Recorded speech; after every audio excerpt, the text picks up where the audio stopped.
जय श्री राम।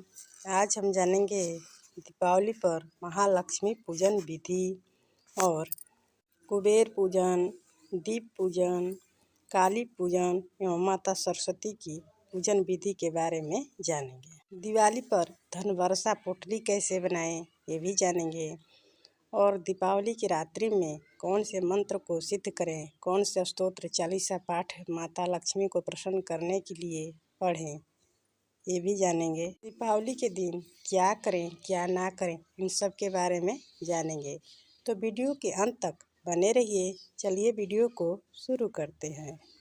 सबसे पहले घर की अच्छे से साफ सफाई करें एवं पूजा स्थान को भी अच्छे से साफ कर लें।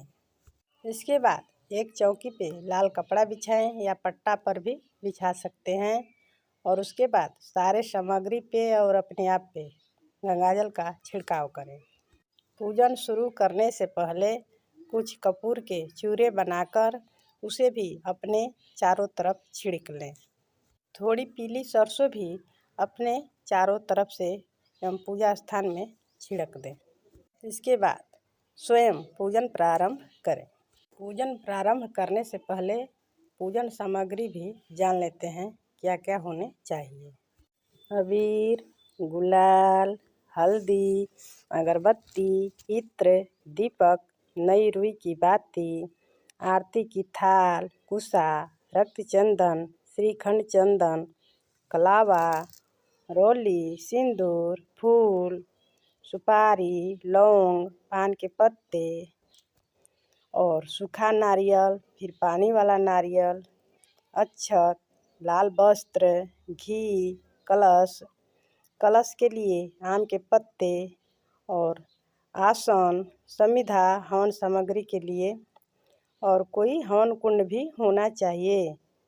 कमलगट्टे, पंचामृत, दूध, दही, घी, गंगाजल, शहद, प्रसाद के लिए बतासे, खीर, लावा, मिठाई, फल, पूजन में फूल भी होना चाहिए, केसर, कस्तूरी। दीपक पूजन के लिए मिट्टी के दिए 11 या 21 या 5 जो भी हो सके। बासमती चावल, पापड़, मूली भी माता को प्रिय है, ये भी चढ़ा सकते हैं। गवार फली, भोग में मालपुआ, जलेबी, बर्फी, अनार के दाने भी होने चाहिए। अगर मिल जाए तो पेठे, नहीं तो कोई बात नहीं। पूजन सामग्री जुटाने के बाद अब पूजा की तैयारी भी कर लें। गणेश लक्ष्मी जी की पूजा स्थल पर रंगोली या चौक बना लें। जिस चौकी पर पूजन कर रहे हैं उसके चारों कोने पर एक एक दीप भी जरूर जलाएं। इसके बाद प्रतिमा स्थापित करने वाले स्थान पर अक्षत यानी कच्चे चावल रखें, फिर उस पर गणेश और लक्ष्मी जी की प्रतिमा को रखें। पूजा में अलग से चावल जब प्रयोग करें उसमें थोड़ा हल्दी मिला दें। चावल टूटे हुए नहीं होने चाहिए। इसके बाद कुबेर जी, माता सरस्वती और माता काली जी की भी प्रतिमा हो तो उन्हें भी वहाँ पे ज़रूर रखें, क्योंकि इनकी भी पूजा आज होती है। और भगवान विष्णु की भी पूजा होती है, क्योंकि भगवान विष्णु के बिना माता लक्ष्मी की पूजा अधूरी ही रह जाती है। इसीलिए भगवान विष्णु के बाईं ओर रखकर देवी लक्ष्मी जी की पूजा करें और गणेश जी की दाएं तरफ लक्ष्मी जी होनी चाहिए। हो सके तो लक्ष्मी पूजन प्रदोष काल में ही करें, नहीं तो अगर छूट जाता है ये समय तो चौघड़िया में जो लाभ, अमृत, शुभ मुहूर्त आते हैं उन्हीं मुहूर्तों में ही पूजा करना चाहिए। वैसे तो स्थिर लगन में ही पूजा करना अति श्रेष्ठ कार्य रहता है। पूजन प्रारंभ करने से पहले अपने गुरु का भी ध्यान कर लेना चाहिए एवं वहाँ के जो स्थान देवता होते हैं उनका भी ध्यान कर लेना चाहिए। सर्वप्रथम कोई भी मंगलाचरण बोलना चाहिए। यदि स्वस्तिन बोल सकें तो स्वस्तिन बोलें, नहीं तो कोई भी मंत्र मंगलाचरण कर सकते हैं।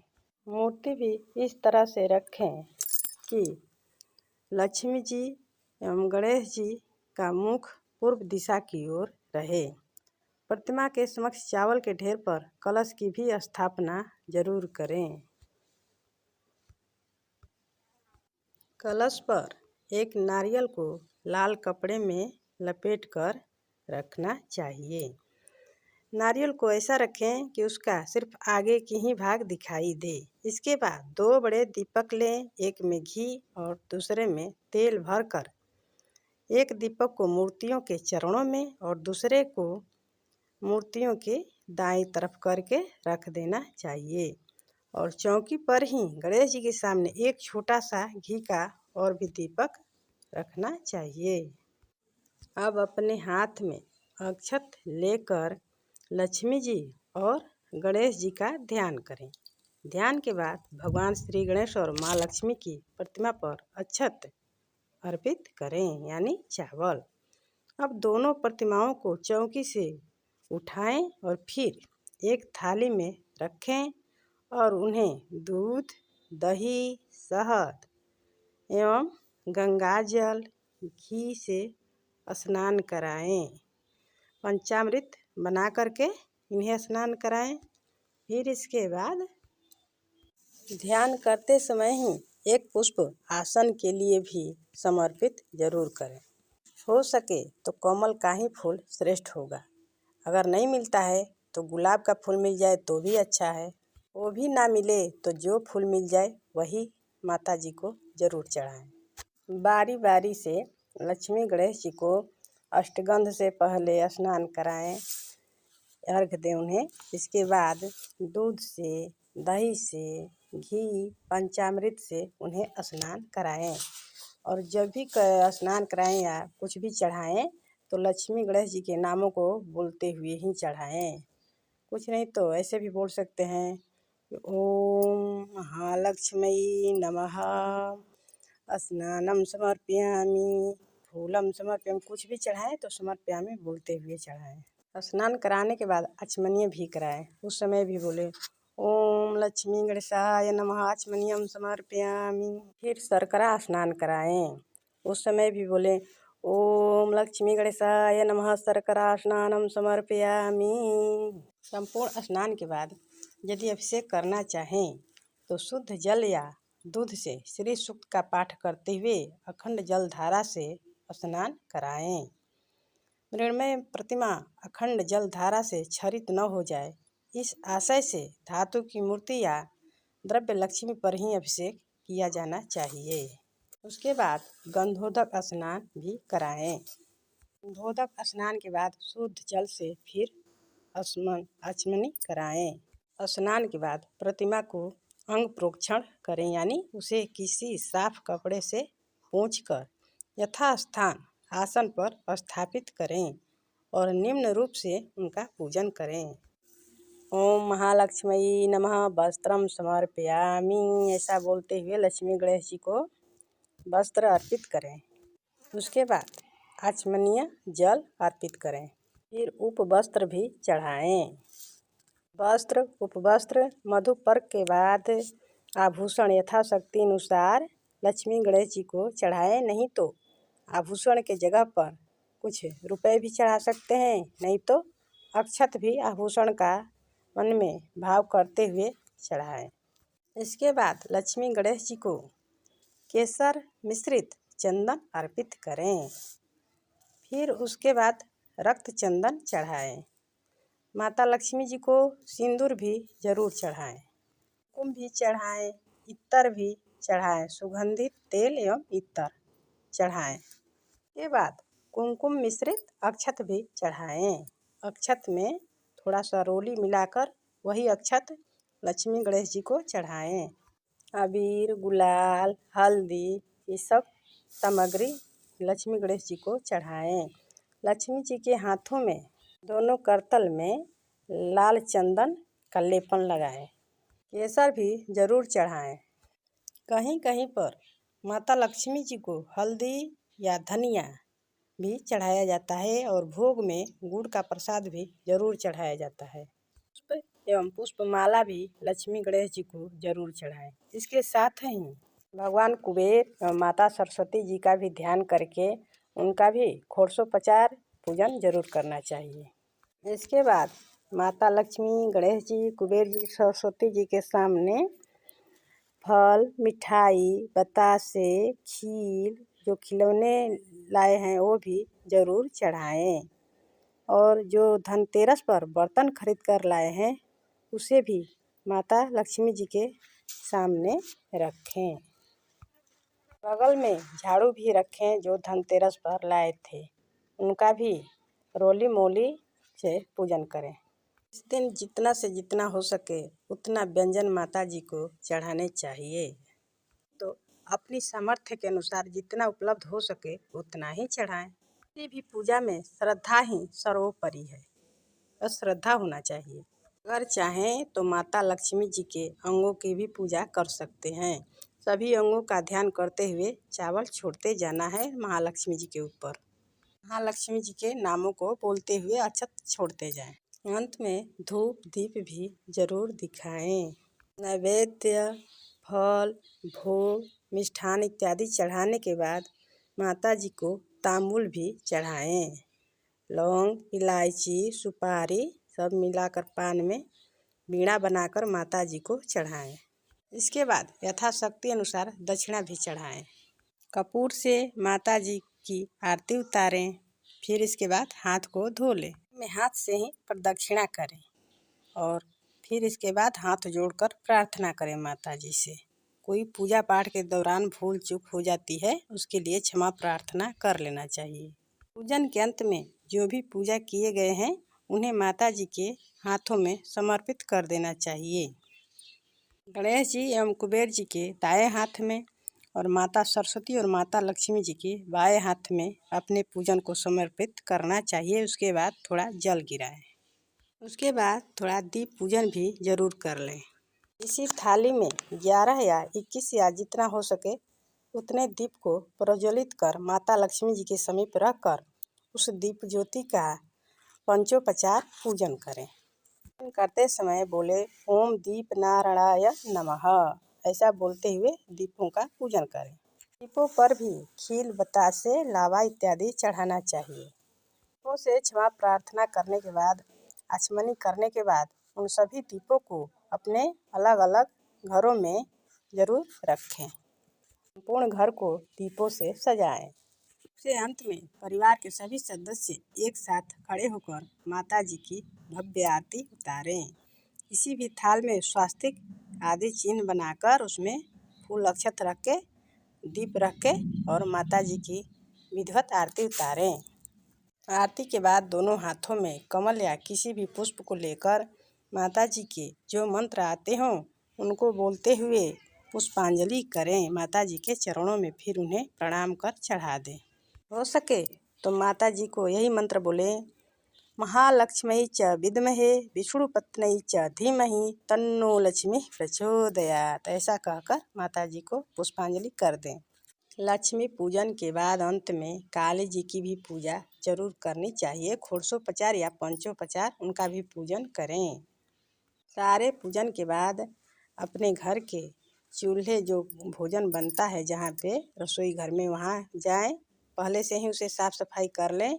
इसके बाद पंचोपचार पूजा वहाँ भी चूल्हे की भी करना चाहिए।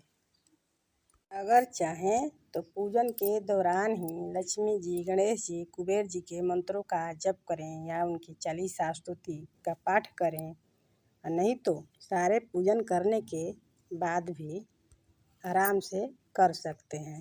कम से कम एक माला गणेश जी के मंत्रों का जप करें, एक माला कुबेर जी के मंत्रों का जप करें और एक माला या 3 माला माता लक्ष्मी जी के मंत्रों का जप जरूर करें। इसके बाद श्री सूक्त का पाठ 3 बार या 5 बार या 11 बार जितना हो सके उतना जरूर पढ़ना चाहिए।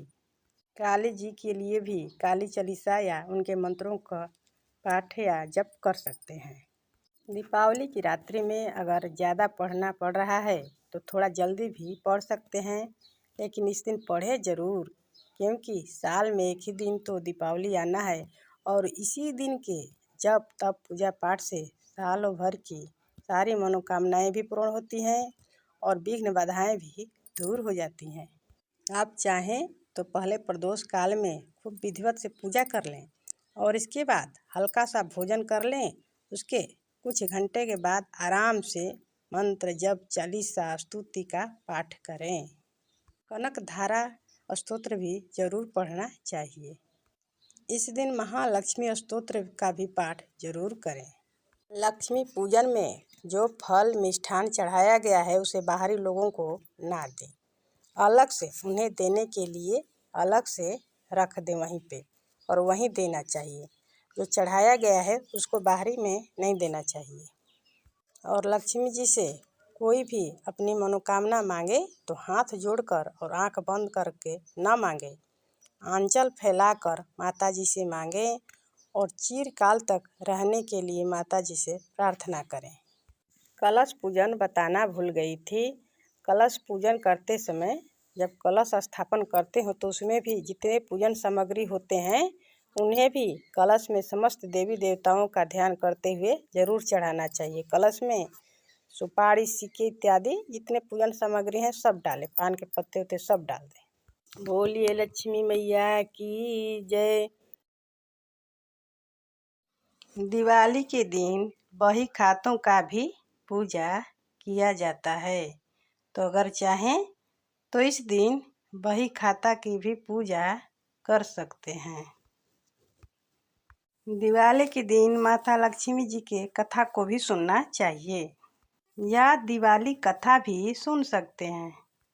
संपूर्ण पूजन के बाद तेल के अनेक दीपक जलाकर घर के हर कमरे में, आंगन में, बालकनी में और खुले में भी रखना चाहिए। एक लक्ष्मी के लिए दीपक घर के बाहर जलाना चाहिए और इस दिन बनाए गए पकवान एवं खीर आदि का भगवान को भोग भी लगाएं। खीर भी इस दिन जरूर बनाना चाहिए। दिवाली के दिन सुबह में कढ़ी चावल भी बनाना चाहिए। ये भी बनाना इस दिन शुभ होता है क्योंकि इस दिन लक्ष्मी का आगमन होता है। तो कढ़ी चावल और दही बड़े होते हैं वो भी बनाना चाहिए। दिवाली के दिन जल के स्थान पर दीपक जलाएं। कोई तालाब, पोखरा, नदी जो भी हो वहाँ पर जलाएं। फिर बेल वृक्ष के पास जलाएं, आंवला वृक्ष के पास, तुलसी जी के पास दीप जलाएं, चौराहा पर दीप जलाएं, किसी सुनसान जगह पर भी जला सकते हैं और मेन गेट के दोनों तरफ दीपक जलाना चाहिए। दिवाली के दिन भी यम के लिए दीपदान करना चाहिए। अपने पितरों के लिए भी दीपदान करना चाहिए। एक दीपक शहीदों के भी नाम होने चाहिए। तो आज के लिए बस इतना ही। अगले वीडियो में धन पोटली के बारे में और दीपावली के दिन क्या उपाय करें क्या ना करें इन सब के बारे में जानेंगे और भी जानेंगे दीपावली की रात्रि में क्या कौन से मंत्र या स्तुति पढ़कर उसे सिद्ध करें। इन सब के बारे में भी जानेंगे कल के वीडियो में। जय श्री राम। धन्यवाद। प्लीज़ लाइक शेयर सब्सक्राइब ज़रूर करें।